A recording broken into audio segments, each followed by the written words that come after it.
ਅੱਜ ਫਿਰ ਬੇਪਰਵਾਹੀ ਕਰੀਏ, ਨੀਂਦਰ ਨਾਲ ਲੜਾਈ ਕਰੀਏ।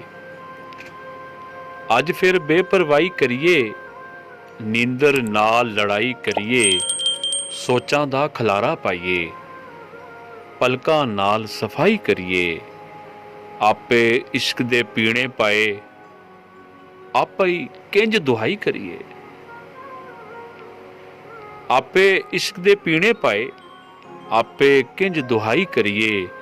ਤੇਰੇ ਆਵਣ ਦੀ ਜ਼ਿੰਦਗੀ ਦੇ ਵਿੱਚ ਗੱਲ ਫਿਰ ਗਈ ਆਈ ਕਰੀਏ। ਰੁੱਸ ਦੇ ਮਨ ਦੇ ਬਚਪਨ ਵਾਂਗਰ ਆ ਜਾ ਫਿਰ ਉਹ ਵਾਹੀ ਕਰੀਏ। ਅੱਜ ਫਿਰ ਬੇਪਰਵਾਹੀ ਕਰੀਏ, ਨੀਂਦਰ ਨਾਲ ਲੜਾਈ ਕਰੀਏ ਤੇ ਸੋਚਾਂ ਦਾ ਖਲਾਰਾ ਪਾਈਏ, ਪਲਕਾਂ ਨਾਲ ਸਫਾਈ ਕਰੀਏ।